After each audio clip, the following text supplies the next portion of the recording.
Hi everyone, I'm so excited. I have Melissa Corrion here today. And Melissa, I'm so excited we connected through telepathy tapes and autistic group on Facebook, and it's been such a joy following some of her guided meditations that we had with Kevin, and I'm so excited to have you, Melissa. Thanks so much for being here. Thank you. I'm delighted to be here also. It's really exciting for me too. And so I'm really happy that you asked me to join you. Yes, and Melissa, it's been fun to connect with you lately. 7-year old daughter who is gifted and has labels as well, and I love to focus on the highly sensitive pieces of her. She's been, I was going to use this as an example. My mom has a puppy. It's a miniature schnauzer puppy, Eddie. He's 6 months old. I guess I can use he's okay being public, so I'll use his name. But my daughter loves playing with him. And every day after school, she's like, "Are we going to see Eddie?" And I feel like he's a grounding piece for her. So I'd love to ask you about animals with neurodivergent kids and gifted kids or highly sensitive kids as well. That is true. They do have such a divine connection with each other. I'm actually one of those people myself. I was always connected as a child with animals too, and I think they are a very unique grounding piece for children and adults. But I could see how your daughter, they have that connection, and they're most likely talking throughout the day with each other, and she is just excited to be near him. And so maybe if she had a stressful day at school or something, didn't go right or feel right, that when she sees Eddie, that just gives her that grounding piece again. The animals know when we're off and sense that, and so he's probably looking forward just as much to see her so that he can give her that beautiful energy also. And so when they're just playing together, it's just pure joy and just such a beautiful energy. And there is no stipulations. And they just both feel that sense of calmness and peace together. Is it a piece of the animals let us be who we truly are? Because I feel like society has these expectations, right? Parents have expectations of kids. When they're at school, the teacher has expectations, rules they have to live by. Is that animals, they don't have that for us? Or I was curious. They just do. They truly want us to be ourselves. That is kind of one of the things that they are here for, is to bring us back to remember who we truly are. And their guided messages that they give us throughout the day, or when they sense we're off in somehow, or whatever came through in that day, they are there to kind of come and say, hey, so when they're acting off too, that's kind of a little reality check for us too.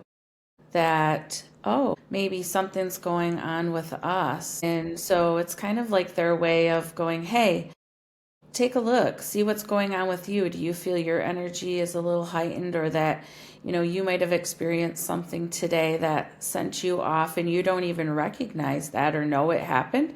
And then when you come in contact with your pet, they are like, oh, hey, they might be a little, barking extra or meowing too much or just seem a little squirrely. And they are just looking, it's their little guidance way for us to go, hey, do a double check with yourself. And they can see things, also that we can't. And so they might be forewarning us that, something might be coming, or that they sense something different that we don't see. And so they are just truly there to be our messengers and our guides at pretty much all the time. Wow. I have a question for you from my kids that just came to me. My kids have always been curious if animals live in the present moment or what that looks like for animals. They do. They truly don't think about anything from that, what besides right now. Like, they're thinking about taking a nap or laying in the sun. They're not worried about, oh, something happened yesterday, and they're not playing that little reel in their head, kind of like us humans do. And so by them, they don't think about, oh, that happened to me yesterday. Oh, that was so sad. They're just really, I'm up today. I'm going to go lounge. I'm going to go play. I'm going to go just be. And that is another thing that they're here for us for. So, like, they want us to just be present and not be all anxious and crazy and wondering what's going on, and just to be with ourselves. And by them showing us that, the calmer we are, the calmer they are also. And so that is true. They really live in the present moment. For they have a connection bond with each one of us. And so when I do my animal communication sessions, we ask who is in the home with the animals, and then I ask them specifically for each person that's in the house with them. What is their soul contract with that human?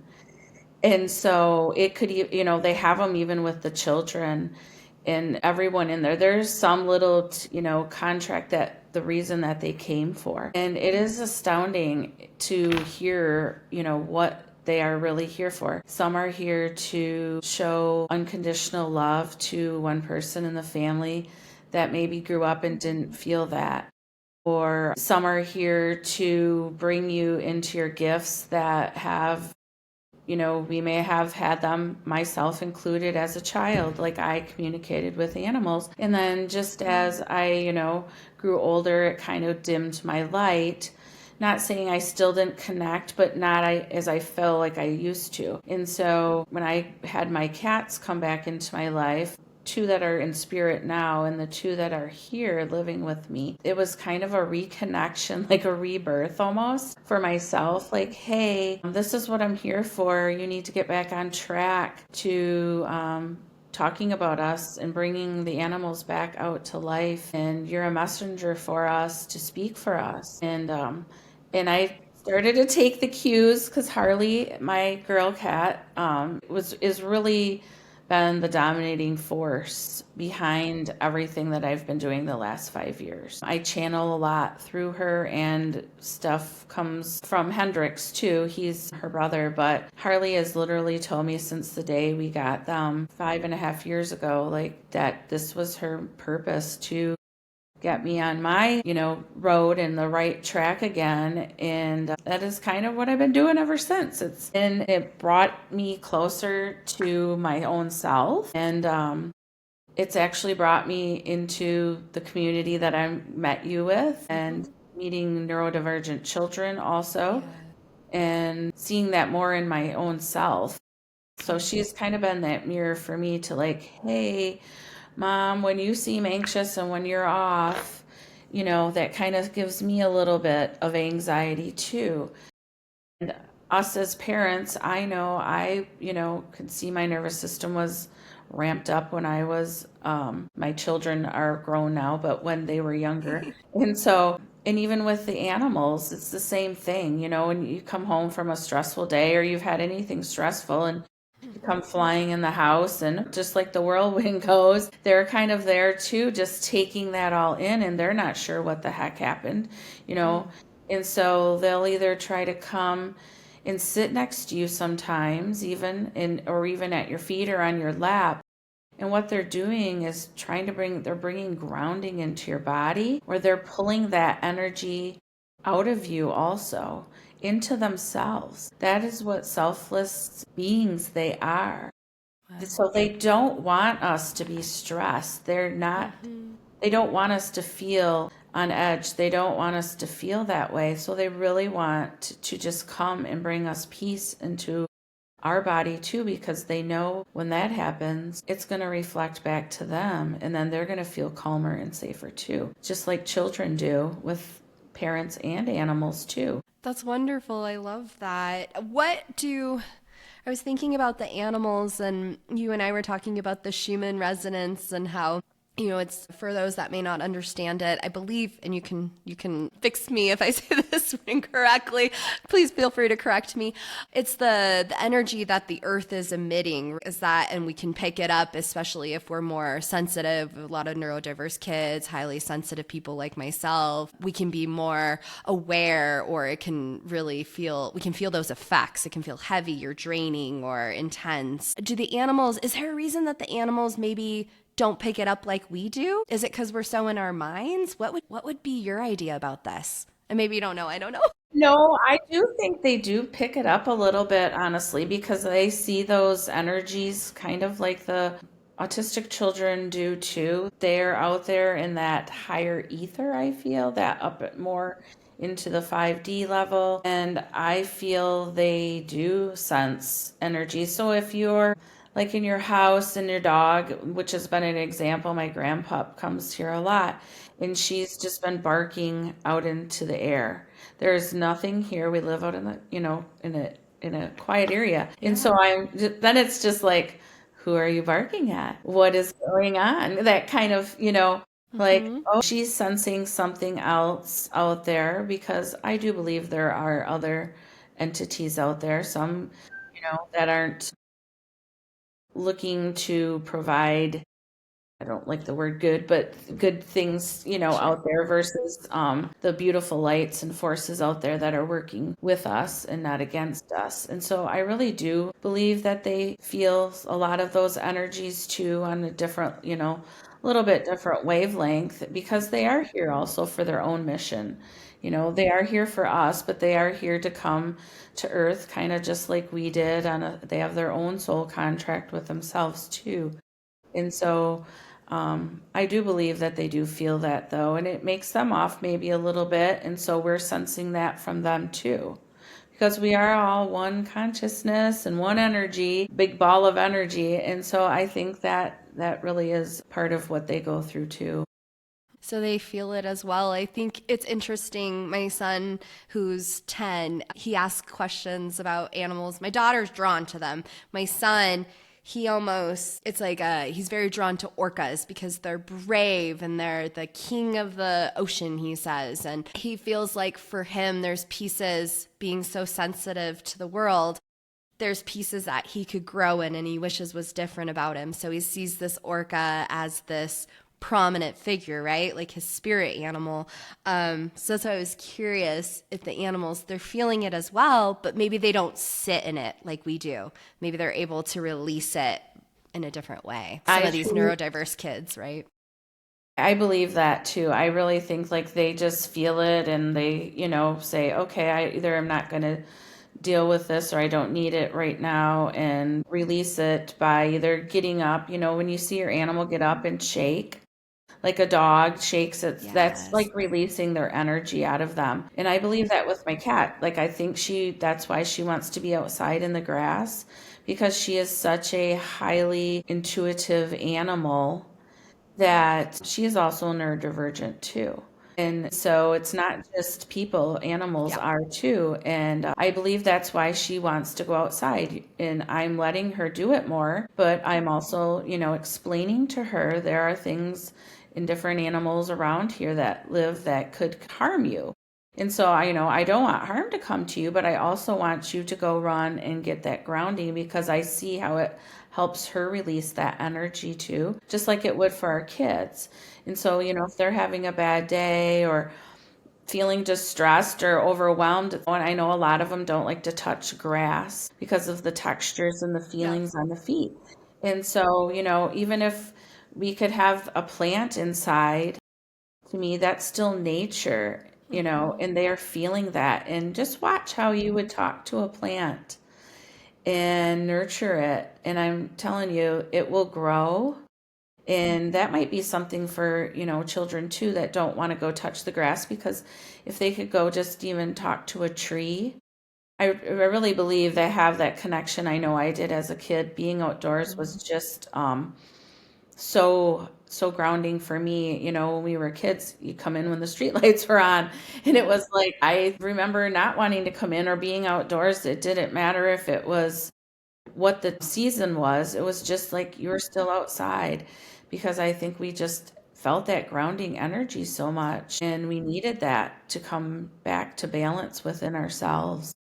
Yeah, that's part of what's tricky. And sometimes I think for some of the neurodiverse kiddos, it can be tricky for to get them outside because they can control their environment when they're inside. My son, when he was younger, there was a plant that wasn't doing as well. And I was like, buddy, would you spray down this plant? I need to spray it with this soapy water and we got to clean the leaves and let's talk to it. And he's like, I'm going to give it some Reiki, mom. I'm going to give it some love. And so he was out there talking to it and giving it his version of Reiki, and it was so nuts. We brought that plant in, and 2 weeks later it blossomed, and it was not a blossoming type of plant that normally you see blossom. It was some type of like succulent type of, it was interesting, but it had this giant ornate flower, and it was beautiful. We were like, wow, buddy, look what you did.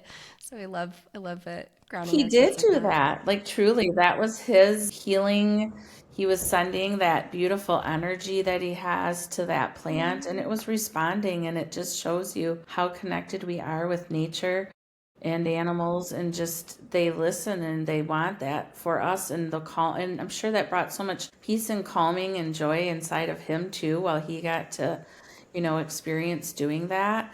And I was gonna say too about the orca, yeah, like that is something too that shows what a beautiful, creature to look up to and admire and see, how close he probably is. He probably talks with them all the time. And, when maybe he's not feeling so something came up and that could be his quiet space and he can go talk to them and they're telling, giving him some advice. And it's just amazing what they really do. Like it goes beyond my comprehension at times of how deep the connection really is, how the animals connect to other animals. I've witnessed that also in my animal communication sessions. I'll be talking with an animal and they have said they've known my animals. Or I was doing a session and my cat walked into the room and the animal's like, "Hey, I know your cat. We've talked to each other." So then I was just like, did the animals orchestrate this? Or it just goes so deep to me that it's unfathomable sometimes of really where, how high up they go and how they know so much. And it's just amazing to me that I would never think that about an animal, so many years ago. And I think that's part of it too. They're not just an animal. And I think if we see our pet as one of us, because they truly are an equal to us, it will change your whole thought about them. It will deepen your bond with them. You look at them really in a different light after you see, and especially doing, animal session with them. And when the human reads what the animal really has to say to them, it really blows their mind that, wow, they really do know way more than they think that they think we know. It has just been such a beautiful thing to unfold for people. And then especially, if an animal is in spirit, I do a session for them, and they feel a lot of times an animal may have died tragically, or they felt so bad because they had to put an animal down. And when you connect with the animal, I haven't had one yet that has said anything mean or had anything bad to say about the parent. It's like, thank you for being with me. Thank you for your love. Thank you for your guidance. Thank you for taking care of me while I was ill. Or, if it was a tragic thing that happened, if they say they got hit by a car or were sick, and passed away, animals don't feel it like we do. We watch it because we're the ones left here. Just like even with a human passing, we're the human left behind on the earth is usually the one that is suffering more. Yep. And so they've always just said, nope, we were here 1 second, we're gone, we were playing. And if they couldn't do things here on earth, when I ask them how they're doing now, and they're able to express, things like maybe they had arthritis and they couldn't get around, or things like that, and now they're telling me they're running and they're jumping. Just that Aw. validation, for the human is such a beautiful experience. And you can feel that love connection and that deepening their bond. Like it makes it so much easier, I feel, with the grief process Mm-hmm. to go through that, knowing now, like, oh, they're so much happier. Not that they don't miss Oh. you, but that they're not in that pain that they were before, or things like that. And it's just so beautiful to witness. I've left so many sessions with people having a complete different shift in energy from the start to the end, just to know how different, their animal is now versus what we saw in their earthly Mm-hmm. body. And so it's just been beautiful to witness that. That's so beautiful. I was actually just bringing tears to my eyes, too. I had a golden retriever that my mom had to give away when I was at college. And so I didn't get to say goodbye to her, but Bailey, I miss my Bailey. And so it's just so lovely to hear that even though they're not right with you, we're still connected and they can still feel the love you had for them, or you can still say goodbye to them in your own way, too. Yeah, And they I usually love never it. really leave us. They're here not in the physical form, but Sure. they are still playing a role in spirit, guiding us and directing us. So I'm sure Bailey has been with you throughout this whole time and been giving you messages or signs Mm-hmm. that, you're on the right track, or whatever, you may have been going through. But I can It's really beautiful. sense Bailey is there with you. Yeah. That's really special. Just in the right timing, just when I needed it right today. So that was good timing. Thank you so much, Melissa. I've You're had welcome. such a lovely chat with you, and I think I'm going to encourage my 10-year-old to pull out some Orca Lego figurines again because he's kind of moved into Star Wars, but we might have to bring in a little bit of orcas for us as well. I think it's a great one for him to connect with. Yes, I just did a guided meditation this past week, and it was so profound. The people that connected with their animals after we chatted, and the animals and spirit came through for so many people of their animals that passed, and then some that are present, or even in the wild. So if you see, Cool.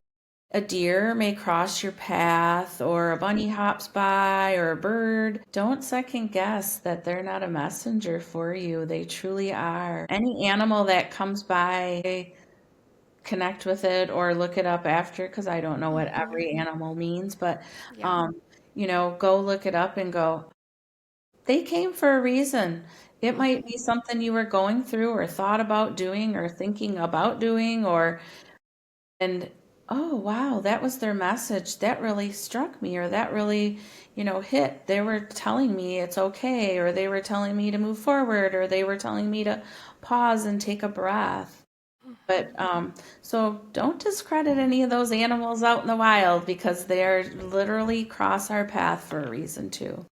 It's so true. I have to tell you a story. My daughter was born 3 weeks early and she was in the NICU for oxygen. She's now 7. But at the time, I was having to do like a breast pump to get breast milk. And it was 3 o'clock. No, I think it was 5 o'clock in the morning. And I had this breast pump on and I was feeling so sad because they let me out of the hospital, but she was still in the NICU. So I was pumping and crying because this wasn't what I thought everything would look like. And I looked out my window, and standing by the window was this elk, like this giant elk right by my window. I was like, oh. And all of a sudden, I could feel the energy of elk are strong, and you are strong, and you are going to get through this. And this is a hard moment in your life, but everything's going to be okay. Like you are a strong person, you were strong like the elk, and focus on just keep going for her and keep going with all of this, and you guys are going to be okay. And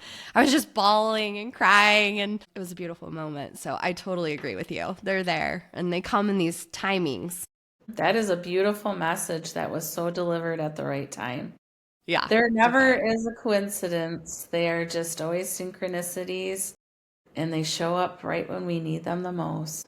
They do. It's beautiful. And definitely the spirits around us too. My grandmother, she always sends me bald eagles and red-tailed hawks. And right after she had passed, my mom and I were driving in the car, and all of a sudden an eagle swept down in front of our window, and I thought I was going to hit it. It was so close. I slammed on my brakes. We're like, whoa, okay, Abuela, we know you're here, and we were just talking about you and laughing in the car, and we know you're with us, but don't make us hit the eagles. How So beautiful, yes. though. What beautiful messengers to be sent. Grandma's Yeah, always yeah. near. I know, we love it. It's beautiful. So, just in my backyard all the time, just sitting on our deck, just red-tailed hawks, just sitting there looking at us eye to eye through the glass. We're like, okay, yes, we know. We'll change. We know you're here. Oh, that's so beautiful. Yeah, really lucky. Well, thank you so much, Melissa, for all you're doing for our community. I love the work you do, helping children that are nonverbal to connect with their families and helping people to connect with their animals and healing and all of these pieces. It's been so lovely to connect with you. Thank you so much. I appreciate it. It has been wonderful to talk with you too. Well, that's a wrap. Thanks so much for tuning in, Changemakers. This is Carrie. And if you haven't done a review for us, 5 stars, and a little few words about what you've enjoyed in our podcast episodes, we would really appreciate it. If you guys would like to ever message me, I would love any questions you have or any feedback at info@hearttoheartlife.com. We also have a brand new website, which we're super excited to share. It's hearttoheartlife.com. Thanks so much for tuning in, and happy life, happy times, Changemaker families. Bye. Please remember that the information shared on this podcast is educational in nature and does not constitute licensed mental health advice. If you need such advice, you should speak with a licensed professional about your unique situation. Thanks so much, happy listeners.